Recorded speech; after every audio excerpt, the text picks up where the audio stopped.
Tonight on Bridge City News, one of the victims of the plane crash which killed 3 people near Irvine, Alberta, has been identified. We have the details. Residents of High Level were allowed to return home today, but are still on evacuation alert. And a local firefighter prepares for his last big fight before turning pro. Ainsley O'Reilly introduces us to Cody Jerome. Your nation. Your province. Your southern Alberta. From the heart of Lethbridge, it's Bridge City News with Hal Roberts. Good evening. Thanks so much for joining us. We begin tonight with day one of the retrial of David and Colette Stephan, the couple who was originally convicted of failing to provide the necessaries of life for their 18-month-old son Ezekiel, who died in 2016 of meningitis. Today, they both pleaded not guilty once again in Lethbridge Court with the same charge. The couple has retained former lawyer Sean Buckley to speak to the elements of the case. The first Crown witness today was midwife Terry Faye Shaw, who testified she visited Ezekiel at his home in March of 2012 and that he appeared okay. She did, however, suggest to Colette that Ezekiel be taken to a doctor for another opinion. David Stephan says the Crown did not anticipate that Faye Shaw's testimony would be favorable to their family. Terry Shaw has done a number of births for our children, and so we're well acquainted with her, and so she knows about the way that we care for our children and all that, and so she's able to speak quite effectively to that. And I'm not sure the Crown was anticipating how favorable of a witness that she would be, being that she's also the registered nurse that came over the day before that Colette had, brought her in to get an opinion as to whether or not we need to take Ezekiel to the doctor. And so I don't think the Crown was anticipating that the evidence coming out this morning being extremely favorable was going to come out in that way. The trial continues tomorrow. 3 people died when the plane they were flying in crashed near Irvine, Alberta, southeast of Medicine Hat. Police say the plane was on its way to Moose Jaw, Saskatchewan when it crashed late Saturday night. The Red Cliff RCMP was assisted by the military in finding the aircraft. One of the victims was identified by a relative as Justin Filto, a former player with the Saskatoon Hilltops and University of Saskatchewan football teams. The identities of the other 2 have not yet been confirmed. Transport Canada has been called in to help with the investigation. A 63-year-old man from Jasper, Alberta has been identified as the victim of a fatal rock climbing accident. RCMP says Stephen Stanko fell about 30 meters last Thursday at a site in the Leech Lake area of Jasper National Park. Stanko was climbing with another man and a local couple from Jasper at the time. Police say he was pronounced dead soon after emergency crews arrived.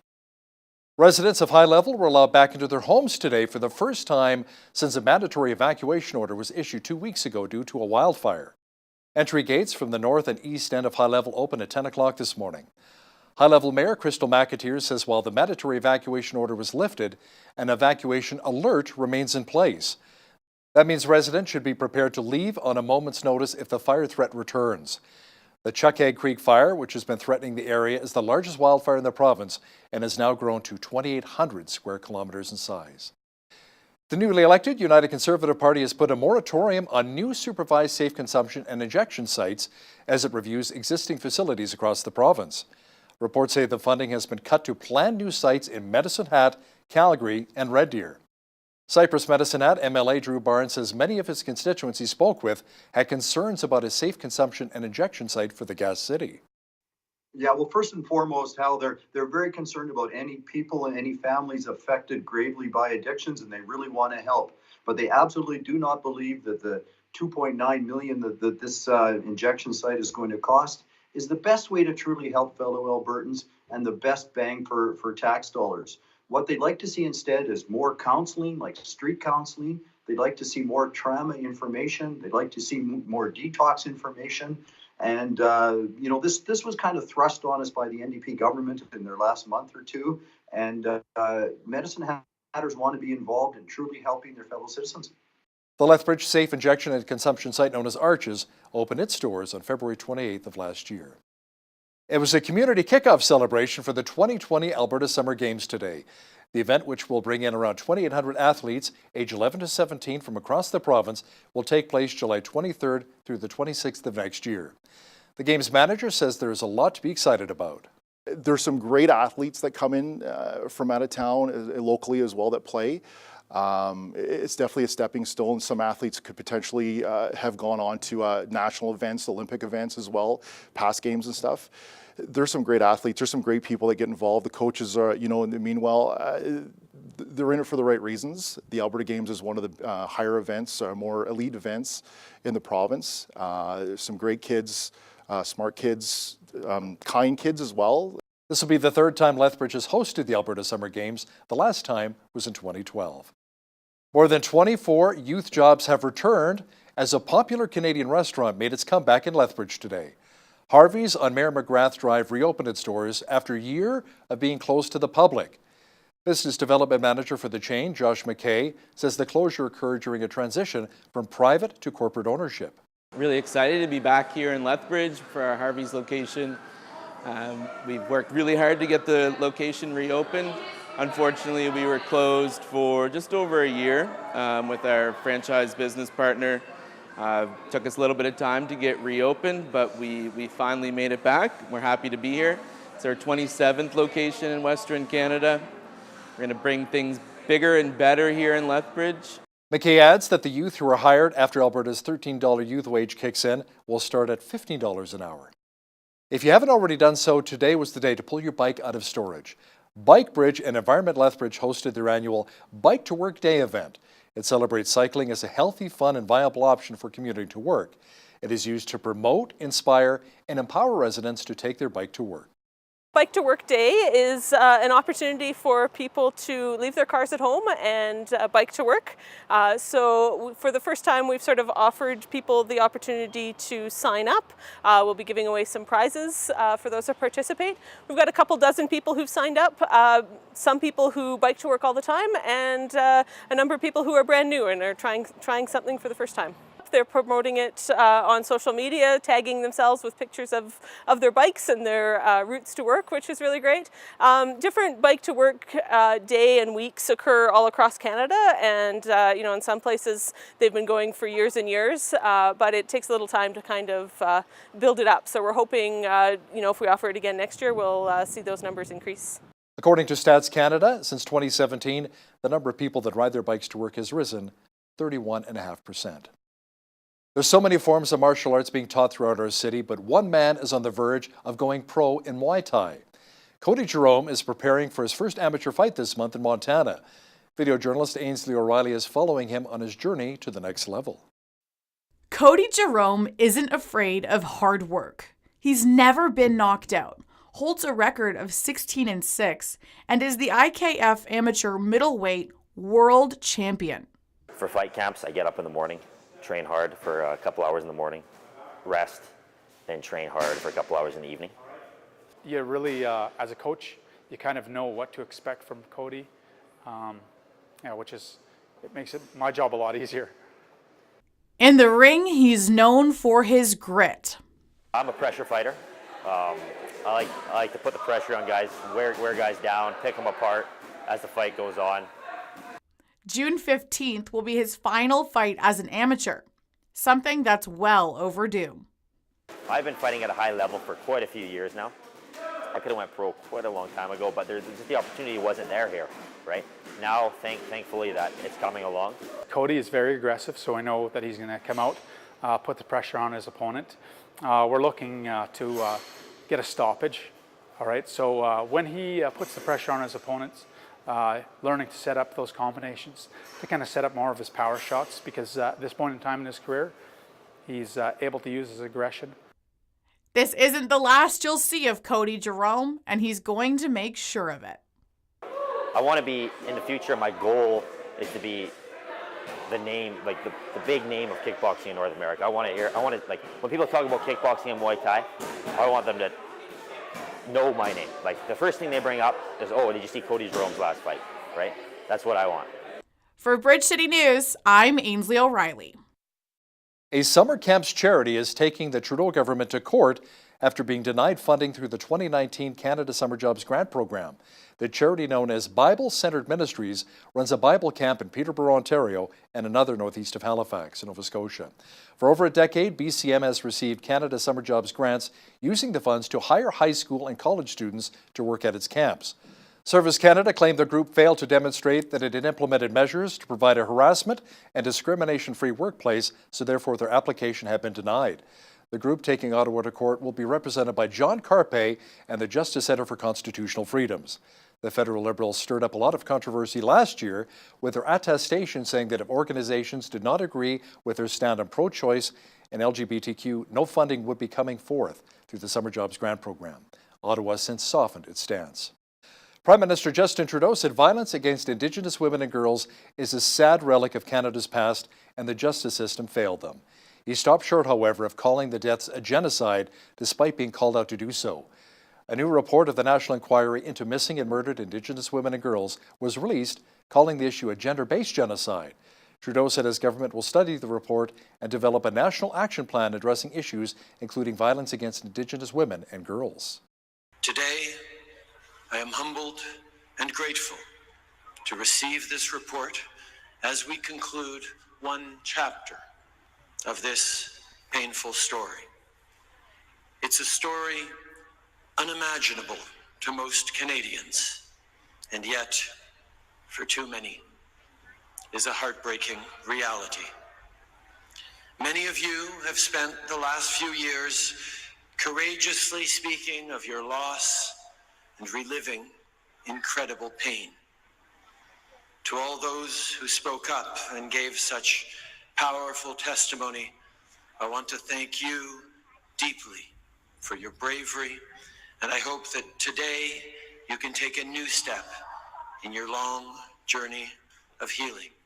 Trudeau received the inquiry report containing more than 200 recommendations from 4 commissioners. In 2014, the RCMP released a national overview and pegged the number of missing and murdered Indigenous women at close to 1,200 between 1980 and 2012. If you're headed to the United States, be prepared. An American measles outbreak has now surpassed a 25-year record. Doctors are not sure when the wave of illnesses will subside and are calling on parents to vaccinate their children for protection against the disease. CDC is reporting 981 measles cases in 26 states since January. For the past 20 years, measles has not had a foothold in the United States, but now we're in danger of it getting reestablished. That would mean that every unvaccinated child would be at risk for measles everywhere in the United States every day. So it's really important that we stop this outbreak now before it goes on any longer. State and local health departments are having to deal with these large outbreaks of measles, and they have lots of tools at their disposal to be able to work with the communities to stop these measles outbreaks. I'm very concerned about these outbreaks continuing in New York City and New York State, but I'm happy to report that most Americans are protected against measles because they've gotten the measles vaccine. As a mother and as a doctor, I know that the measles vaccine is safe and effective, and I urge every parent to talk to their doctor about measles vaccine to make sure that their child is protected against measles. A Virginia Beach city employee who witnessed a deadly shooting that claimed 12 lives says he was face-to-face with the shooter during the rampage and yelled at him to stop. I don't know, I can't remember if I heard anything or not, but something caused me to turn around and he was standing right there. And at that time, for some reason or another, I was impelled to say, "Dwayne, stop." Now, he wasn't looking at me at that time, but I was impelled to say, "Dwayne, stop," which I did. And at that point in time, he turned and looked straight at me, but he didn't see me. Looked straight in my face, and he did not see me standing there. Because he didn't raise the gun. He didn't even make an indication that he saw anyone there. A towering cruise ship rammed into a dock and a tourist riverboat in Venice, Italy Sunday morning, injuring 5 people. The collision sparked new calls for placing restrictions on cruise ships in the famous city. Officials say the MSC Opera cruise ship was unable to stop and slammed into the much smaller River Countess boat and the dock as dozens of people ran away in panic. The invasion of Normandy on June 6, 1944 was considered one of the turning points in the Second World War. Allies smashed through Hitler's Atlantic Wall and began the march to Berlin to meet the Soviets coming from the east. It was an opportunity for Canada to establish its standing in the world. D-Day was a crucial turning point in the Second World War. The Allies struggled and fought their way back onto the continent, and Canada stood shoulder to shoulder with Britain and the United States there. And it was a proud moment for Canadians at the time, and it has remained a key event in our mythology, in our understanding of the Canadian war effort. It was a point in the war where the Royal Canadian Navy and the Royal Canadian Air Force supported the Army. And it has become over time this crucial icon and symbol of the Second World War effort for Canada. And so what does D-Day represent? I think it represents Canada standing on the world stage in that crucial battle with our American and British allies. And we were allies, if junior. And I think that's perhaps one way to think about D-Day, this incredible wartime contribution from Canada and then coming together on Juno Beach and above it with the supporting Royal Canadian Air Force. U.S. President Donald Trump and his wife Melania were greeted today at the Grand Lawn of Buckingham Palace. The president was greeted by Queen Elizabeth II and a guard of honor formed by the Grenadier Guards wearing the traditional bearskin hats. You know, that's on my bucket list, one day have a spot of tea with the Queen. A mainly cloudy day and a chance of some rain in the forecast tonight. Complete weather details are coming up. Lots of clouds, but hot again today. Tonight, a chance of showers developing and a low near 10 degrees. Tomorrow, the clouds should clear out with a high near 26. Wednesday, sunshine again with a high of 25. Thursday, the clouds return and the mercury will drop to 17. Friday, a mixture of sun and cloud and a high near 15. A low pressure system returns Saturday and Sunday, bringing rain. Expect a high of 11 on Saturday, showers and 14 on Sunday. Looking at the almanac, the average high for this time of year is 21 and an average low of 7. The highest temperature on this date was recorded in 1970 at 33 degrees, and the record low was 0 in 1993. Sunrise was at 5:28, sunset at 9:32. Let's see how tomorrow's shaping up across the country now. Victoria will be partly cloudy at 19, pretty much the same picture for Vancouver. Sunshine at 23 is on tap for Calgary on Tuesday. A chance of showers and 17 for Edmonton. Sunny and 25 degrees for Regina. Lots of blue sky and 24 for Saskatoon. Just a few clouds and 23 degrees for Winnipeg tomorrow. Rain and 16 for Toronto. A chance of showers and 15 for Ottawa. Overcast and 18 degrees for Montreal on Tuesday. In the Maritimes, Fredericton, New Brunswick will be mainly sunny and 18. Halifax, Nova Scotia will have a few clouds and 17. Charlottetown, PEI will also be 17. And in St. John's, Newfoundland, expect showers and a high near 19 tomorrow. Mexico has launched a counteroffensive against the threat of U.S. tariffs. Mexican officials say they have already taken steps in immigration that have kept hundreds of thousands of migrants from reaching the United States. Officials say Mexico will only go so far to avert the duties and ruled out a third safe country agreement that would require asylum seekers to apply for refuge in Mexico first. The comments were made in Washington a week before U.S. President Donald Trump said he would impose a 5% tariff on all Mexican imports. Many believe the move was a way to force the Mexican government to keep the thousands of Central American migrants from crossing into the United States. The parent company of Sears, controlled by former Sears CEO Eddie Lampert, is buying the rest of Sears' hometown and outlet stores that it does not already own. It'll then reunite the business with the Sears and Kmart stores. Under the deal, Sears Hometown can sell its Sears Outlet and Buddy's Home Furnishing stores businesses to a third party. The going private transaction is targeted to close in the third quarter. Electricity is a big part of our lives. It can be a complex and expensive industry.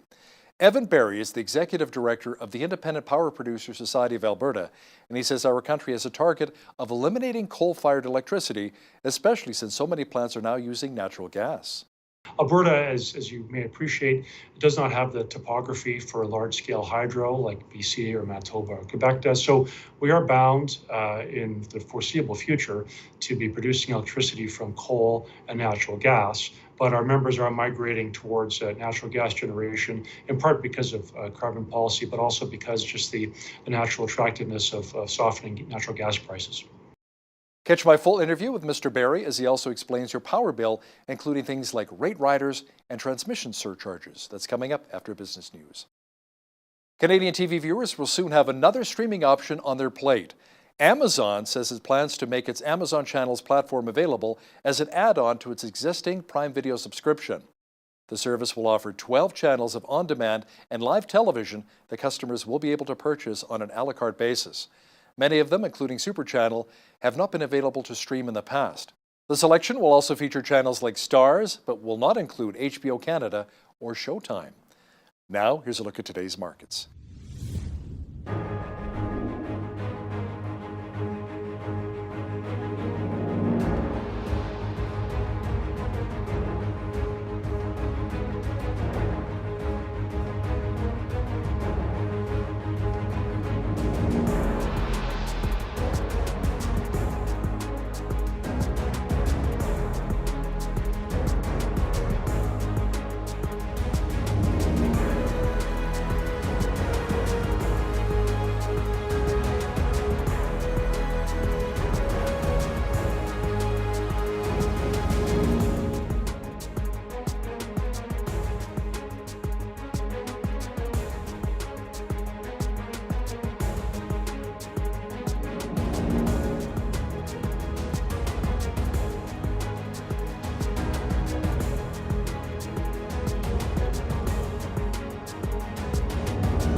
Recapping one of our top stories this hour, residents of High Level were allowed back into their town today for the first time since a mandatory evacuation order was issued 2 weeks ago due to a wildfire.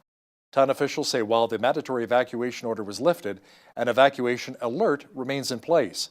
The Chuckegg Creek fire, which has been threatening the area, is the largest wildfire in the province and has now grown to 2,800 square kilometers in size. Have you noticed there are a lot of charges on your electricity bill? What do they all mean? Evan Barry with the Independent Power Producers Society of Alberta will break it all down for us next. But first, here's a look what's happening in and around your community. Here's your Bridge City News community calendar. As a kickoff to the upcoming Lethbridge Jazz and Blues Festival, come and take in the annual mini festival called Jazz at the Park, Saturday, June 8th from noon to 6 p.m. at Galt Gardens. Enjoy local jazz and blues artists play different styles of jazz like contemporary, groove, and funk. Besides amazing music, there will also be various craft and food vendors to add to this fun cultural event. For more details, visit lethbridgejazz.com. The annual Dragon Boat Festival is coming up June 21st to the 23rd in Lethbridge, and there are several opportunities for volunteers to get involved in this fun event. Organizers are looking for ride-side assistance, help with administration and t-shirt tents, and more. For more information on how to get involved and to sign up, visit lethbridgedragonfest.ca. Empty Arms is a self-help group for families who've experienced miscarriage, ectopic pregnancy, stillbirth, or neonatal death. Come and find support for those who understand what you're going through. This group meets the first Wednesday of every month from 6:30 to 8:30 p.m. at the Family Center in the Lethbridge Centre Mall.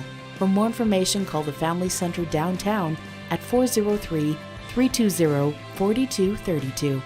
And that's your Bridge City News community calendar. Electricity is an essential part of our daily living, and electricity can also be very expensive. It seems like a very complicated market as well, with a lot of regulations.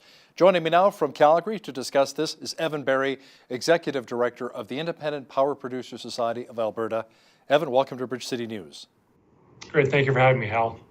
Now, Evan, first of all, can you explain to our viewers what IPPSA is all about and the role that you play in the provincial electricity market?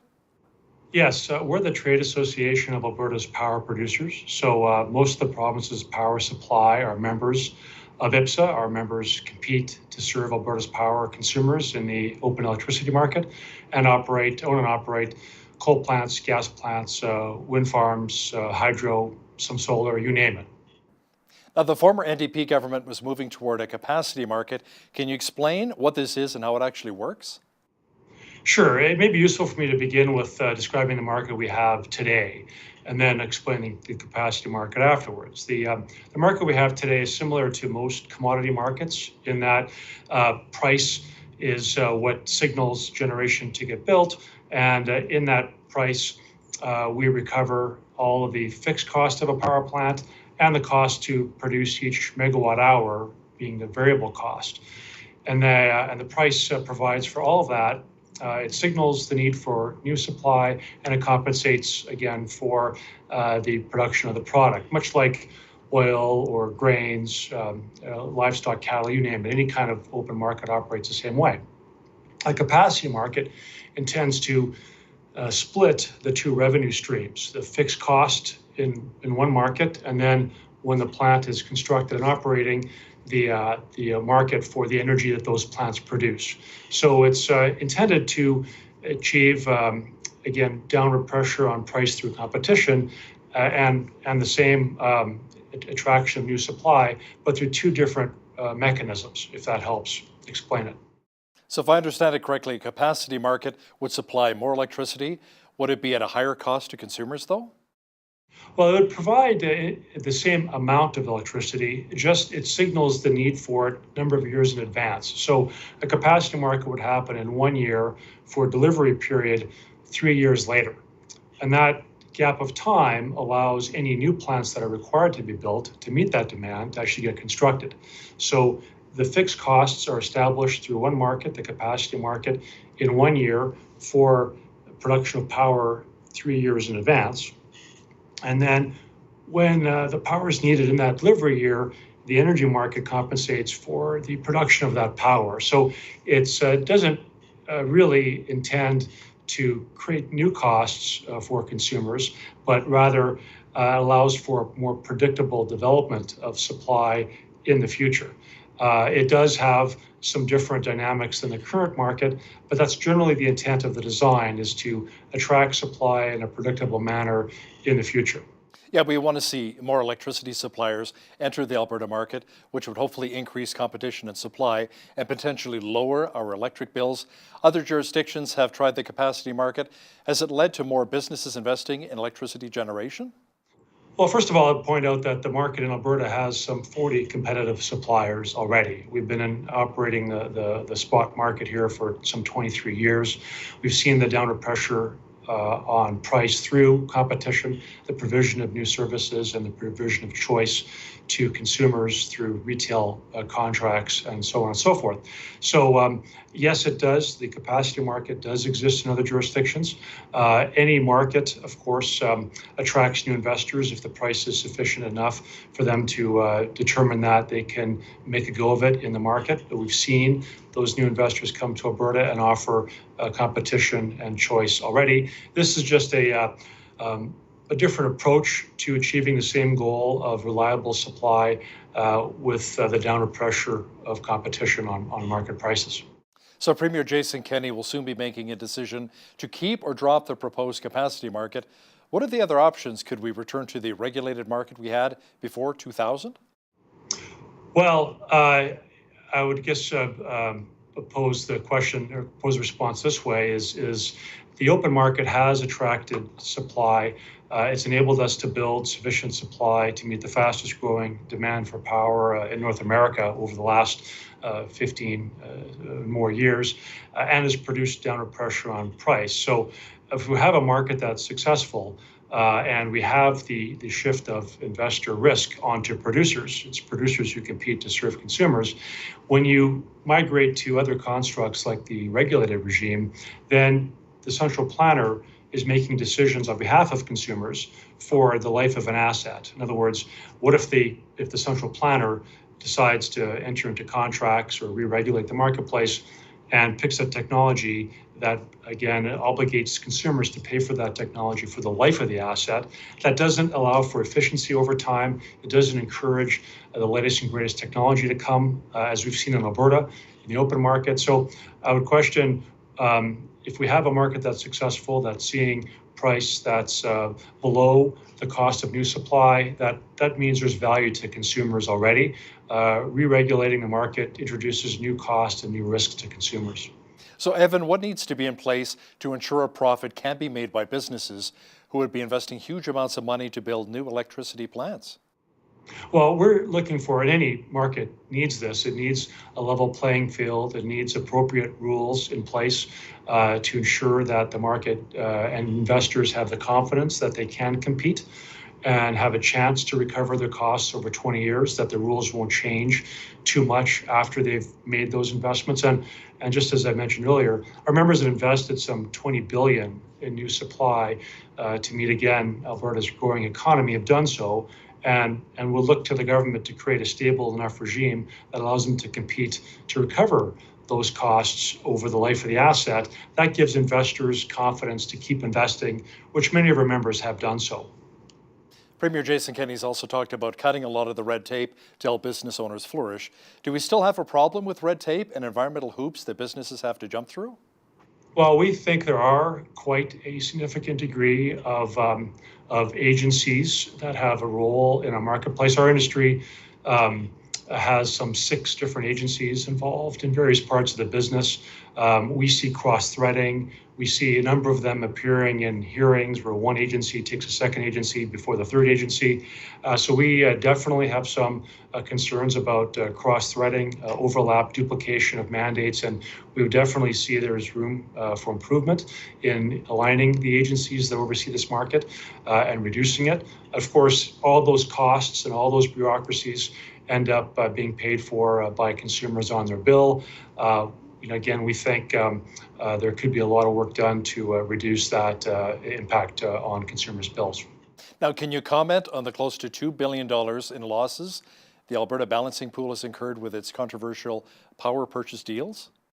Yeah, we've had a lot of concerns about their behavior in the marketplace. We filed a complaint about their behavior, seeking to have it corrected. In our mind, that behavior has precipitated an impact on Alberta's power market for the detriment to consumers to the tune of $1.8 billion, and has also impacted the prices that our members receive in the electricity market. We support the government's suggestion of a special audit by the Auditor General to look into this behavior of the balancing pool, how it transpired, why it continued for so long, and why the checks and balances in place from the balancing pool, as well as the Market Surveillance Administrator, who we filed a complaint to, didn't address those issues. So that's definitely a matter that's been a concern of ours, and we are encouraged by this suggestion of an audit by the Auditor General to look into it. What about the target of eliminating coal-fired electricity? Is it really helpful now that so many plants are using natural gas? Well, that's a very good point. We've actually had more natural gas-fired generation than we've had coal generation since 2014 in terms of supply that's available to our grid. Coal operates 24/7, so we get a lot of our power from coal. We're also seeing gas replacing coal in terms of the announced projects to date and the significant investment of cogeneration. So the market naturally has migrated towards natural gas-fired generation because natural gas prices are so soft. Again, in any market, the producer looks to find efficiencies, migrate to the least cost production, flow that cost and that efficiency through to market prices. So yes, we have seen a migration to natural gas generation. Alberta, as you may appreciate, does not have the topography for large-scale hydro like BC or Manitoba or Quebec does. So we are bound in the foreseeable future to be producing electricity from coal and natural gas. But our members are migrating towards natural gas generation, in part because of carbon policy, but also because just the natural attractiveness of softening natural gas prices. How about some of the more green energy alternatives? What about wind and solar generated electricity production? Are we going to see more of this? And if so, is it even profitable? And the reason I bring that up, a $13 million solar power plant recently shut down in Medicine Hat because apparently it wasn't cost effective enough. Well, sure, and a market that's very competitive does that for assets that can't compete. So there's a profoundly strong regime in Alberta for wind and for solar. So we're seeing a lot of wind come on. In fact, we've had for a significant period of time one of the largest percentages of wind as a percentage of the total installed capacity in Alberta for some time because it's an attractive resource. Solar also is attractive due to the daylight hours in the province, but those also do, and those technologies have to compete against low-cost gas. And I think that was the issue with Medicine Hat. They couldn't justify those costs against all the alternatives. But consumers in Alberta have pulled, have through their interest sought green power through green power contracts. Large industrials have built wind farms to offset their CO2 liabilities. And we're seeing a growing interest in rooftop solar for similar means. Consumers, again, exercising choice to purchase those green powers. And that's one way that, again, we're seeing these supplies being added through the power of the market and the choices consumers are exercising in how they want their power. And as that consumer interest continues, then the market will meet that demand. So what would your recommendations be to the provincial government as to which direction to take our electricity market? Well, we're looking forward to this review that the UCP has announced in their platform. It's a 90-day review. We're waiting to see how that will be structured. IPSA will participate in that, as will our members, as will Alberta's power consumers and power consumer associations. So again, I think we should be hearing something about how that will be structured in the coming days and weeks. And based on that design, we will engage in that. And so stay tuned, as we all will be, to wait and see how that unfolds. Stay tuned, absolutely. Evan, can you also help our viewers understand our electricity bills? We get billed for, how many kilowatt hours of power we use, add up all of the other things as well on our bills, like the rate rider, transmission surcharge, municipal franchise fee. Can you break that down for us? Well, sure. And the bill has two general components. One is what we call a variable charge, which means how much power you consume.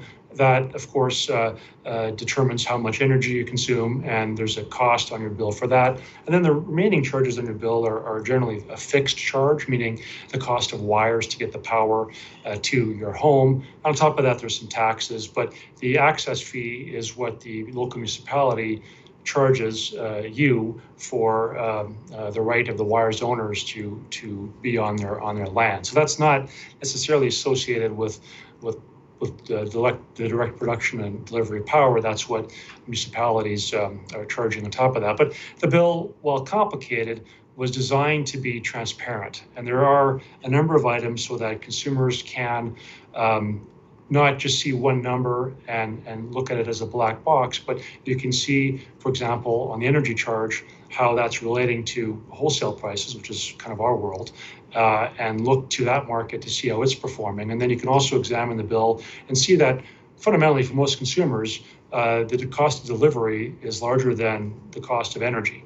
So that indicates to us that the energy market, which we see as being very competitive, is delivering that product to consumers. And I also add that from my own personal experience, when I look at my power bill every month, and I compare that to my other bills, my cable bill, my telephone bill, how much money my car requires when I fill the tank 2-3 times a month, power costs seem reasonable to me, given that power is what is required to make these other services function. As I say, we have a $300 billion economy, none of which functions without electricity or the wires to carry it. So that puts some context to what we pay and why we pay for the power, and again, the wires costs associated with that power. But do you have a whole bunch of teenagers downstairs playing Xbox for hours on end? Serious hardcore gamers. That'll increase your bill a little bit too.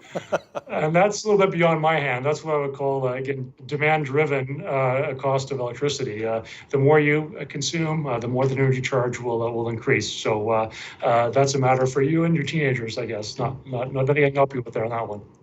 Evan Barry, Executive Director of the Independent Power Producers Society of Alberta. Thanks a lot for joining me today from Calgary. Thank you, Hal, for the opportunity.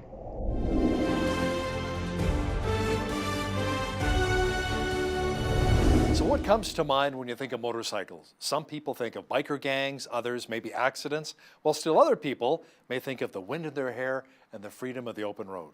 like I used to with my old 69 Yamaha street bike. Today's guest has a few thoughts on this as well. Tim Ryder is a pastor and teacher and author of the book, God, a Motorcycle and the Open Road. Welcome to Bridge City News, Tim. Thank you so much, Hal. It's good to be with you guys. I wish I were up there in person. Yeah, it'd be nice to have you here. Now, Tim, you've done a bit of riding over your last 48 years, 240,000 miles, 46 states, 3 countries. Out of all of this, you wrote a book. So what kind of adventures can we look forward to reading in this book? Ooh, a huge variety. We've got 50 different chapters. Each chapter is about 1,000 words, and a third of that is a story about biking. And then the rest talks about what lessons we can learn about life and God from that story.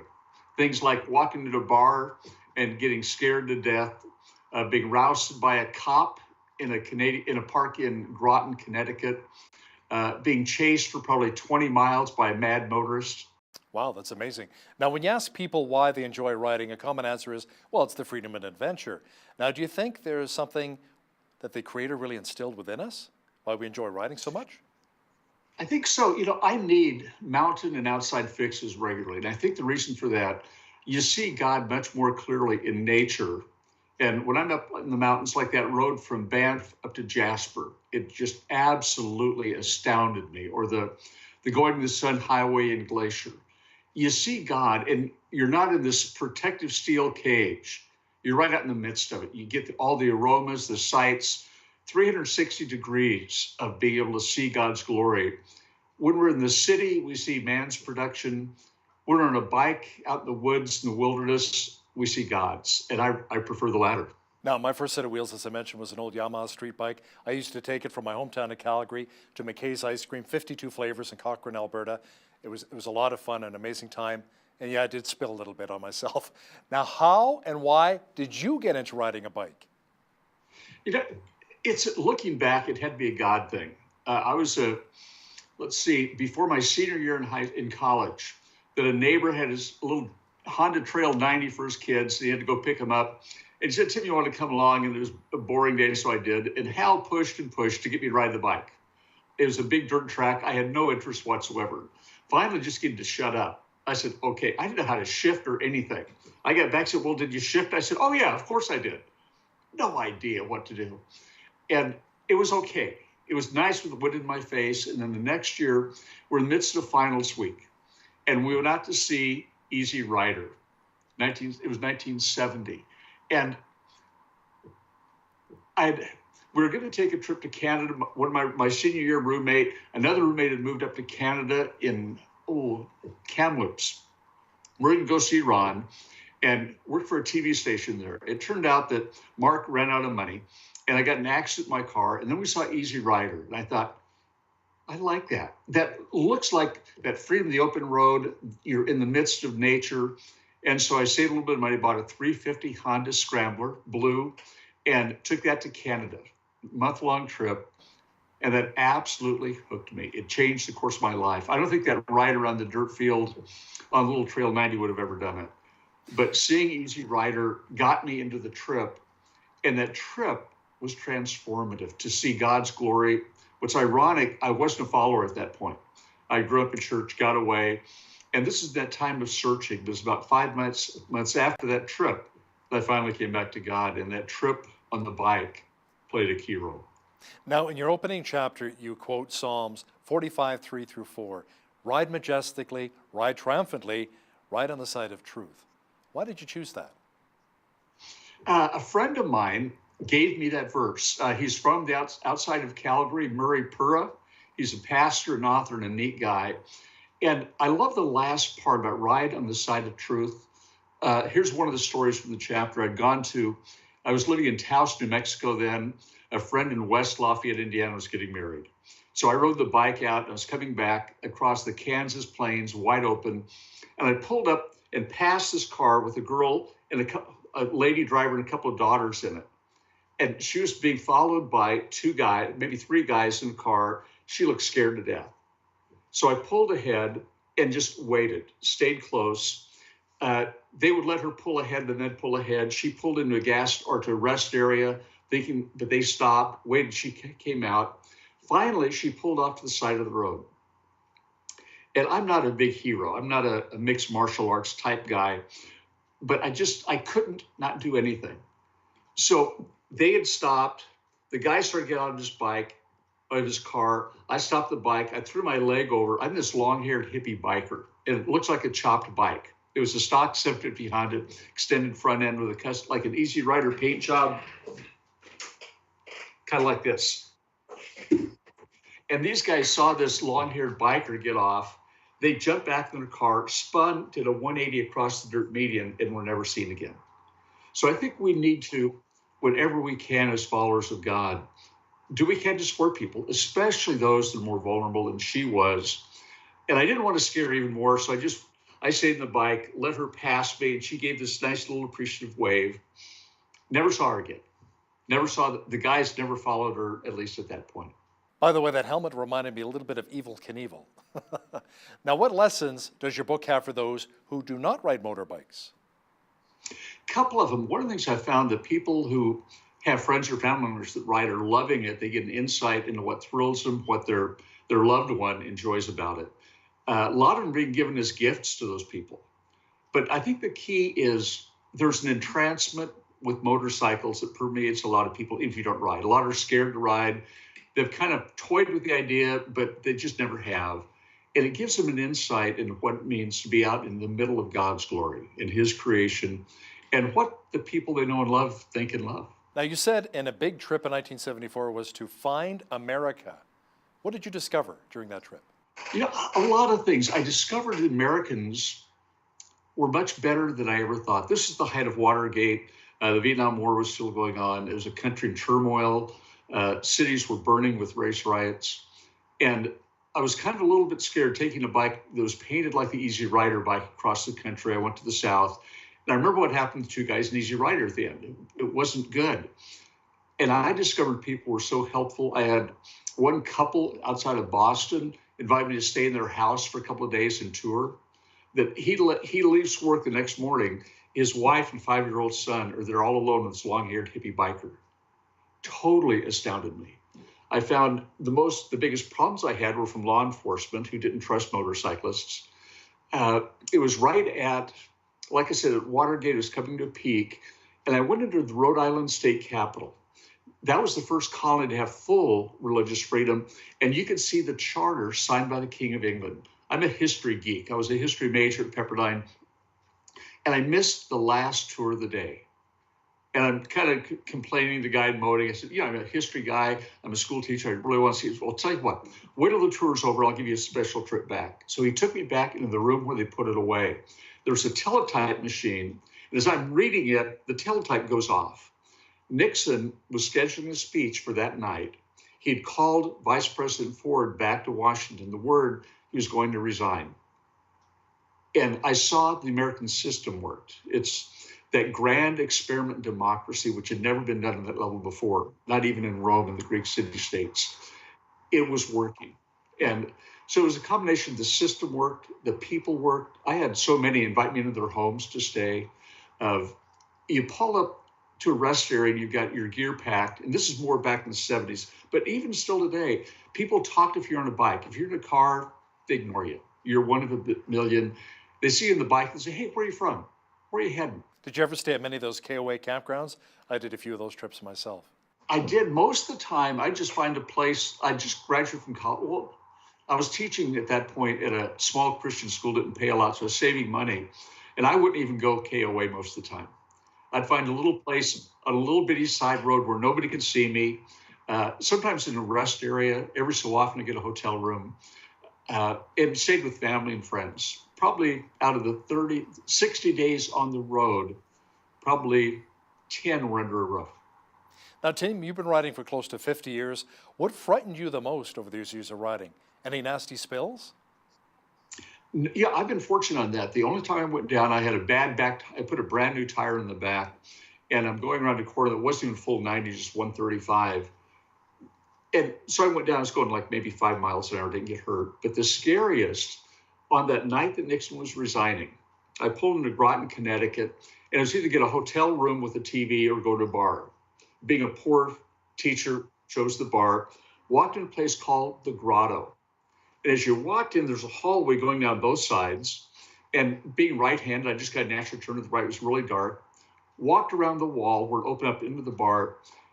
Kind of a redneck bar, the place that a long-haired hippie biker would not want to stay. So I turned around, and just as I turned around there, another guy turned around at the opposite end. And you can't look a guy in the eye because that's a challenge. So I just kind of kept my head down, keep an eye where he was, and I moved off to my left, and he moved to his right in front of me. I moved to my right, and he moved to his left. And I'm thinking, Tim, you are going to get the holy snot beat out of you here. This is one guy. He looks kind of bulky. He's got all of his friends in there. So I thought, I better make peace.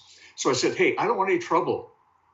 And this guy raised his hands. It was a mirror. It was my own reflection that scared me half to death. That's incredible. Now, you do both solo rides and group rides. What are the pros and cons of riding solo? Solo, you've got more freedom, more individuality. You can go wherever you want. There's 4 or 5 of us that take a big trip every year.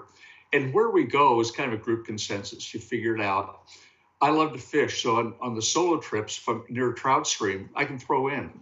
These guys aren't fishermen, so I've passed some beautiful trout streams and rivers, and I've just got to pass them. So solo, you've got that freedom to choose your path, a little bit more time to meditate and ponder. Benefits of going together, if anything goes wrong, you've got help there. But also the fellowship, the companionship. We've got a group of guys, we call ourselves the Gray Hogs. Gray because we're old, Hogs because we eat too much, not because we ride Harleys. And it's a delightful time. That last year we went up to Canada, almost to Jasper. This year we're going to Oregon, Washington. I may, on my own, do a solo part going up. There's a little town in Alaska, Hyder. It's the southernmost town you can reach by road.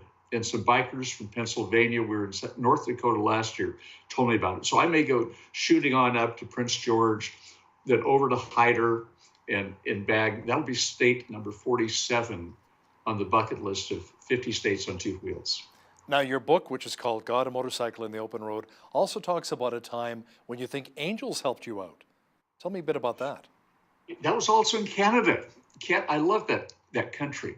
I was coming down from Banff on the road to Radium Hot Springs, and I'm not smart enough to convert it to kilometers, but I was doing about 60 miles per hour, and the sign said 35, so this long sweeping turn to the right. And doing 60 at a 35 zone isn't bad on a bike. However, there were 2 of us on the bike, and all of our gear was in a duffel bag up high. And we're going about halfway into it, and all of a sudden, the rear wheel locks totally. Apparently, the chain had come loose, locked the entire wheel, and all the laws of physics said I should go down. And I've only been riding about a month and a half. I didn't know enough. And I'm convinced to this day, a couple of angels, or maybe an entire squadron, I didn't see them, but I wasn't good enough to save us. We just kept skidding around the corner. I finally pulled up the straight line. Took a couple of hours to get the bike fixed. We did. But that was one of the factors that showed me the reality of a spiritual world. And that was a key part of coming to Christ like about 5 months later. Yeah, it's a miracle, absolutely. Now, Tim, motorbikes can be very dangerous. What safety advice do you have for our viewers who ride, or maybe the drivers of other vehicles who are around motorbikes? I had just started, and a guy that had ridden quite a bit, in fact, he had fixed one of my bikes for me, put it together. He said, look on every car as intentionally out to get you. And always leave a buffer, leave some space. That if they come after you, you can get away a little bit. It's become since then instinctive, and it's good advice on a car. The best advice if we want to stay safe in a bike is never get on one. They are inherently more dangerous, there's no doubt on that. But the benefits they bring to some of us are well worth it. You know, it's interesting. I had the pleasure of interviewing a gentleman that owned a Harley dealership in Calgary, Southern Alberta, Harley Davidson. And he says to me, Hal, when these bikes come from the factory, they're quiet. We put on the aftermarket mufflers to make them loud. So we let people know, the drivers know around, that we're there. It's for our own safety. We do that most of the time. I thought, isn't it about the image for Harley? He says, no, it's more about our safety. So you know there's a motorbike there. So you're always aware. I found that was very interesting. So what advice would you give to new riders? Go to a safety course. Learn how to ride. Take some time. Start on a smaller bike. That one of the stats is that this has been for a long time, there are 3 factors that lead to fatal accidents on a bike. If you're under 21, if you're on a super bike, or on any bike for the first 6 months. So if you've got all 3 of those factors, it's pretty dangerous. So you start small. You don't get the big bike that's too much for you to handle. And get to know it. Take a safety course. Once you get to know that bike, bump it up a little bit. I'm just selling my Honda SC 1300 now. Just bought a Goldwing. I'm finding as I get older, I love the comfort. And the ST is tempting me to go faster than I should, as fast as I used to. So you've got to push a little bit, but if you push too much, you die. So another piece of advice would be listen to your head, not just your heart. And no more choppers. You know, there's a place for them. I love the looks of them. The second bike was the 750 that was semi-chopped. I would love to get one of those American chopper bikes for around town. They're not that comfortable on a long road, that they bounce more. When you've got the long extension of the front end, turning is a real pain. But dang, they look good. They are gorgeous vehicles. Tim Ryder, author of God, a Motorcycle in the Open Road. Thanks a lot for joining us today from California. Al, I really appreciate it. And if you ever get another bike, let me know and we'll take a ride when I get up to Canada next time. Sounds great. Thanks so much, Tim. On behalf of all of us here at BCN, I'm Hal Roberts. God bless and have a great night.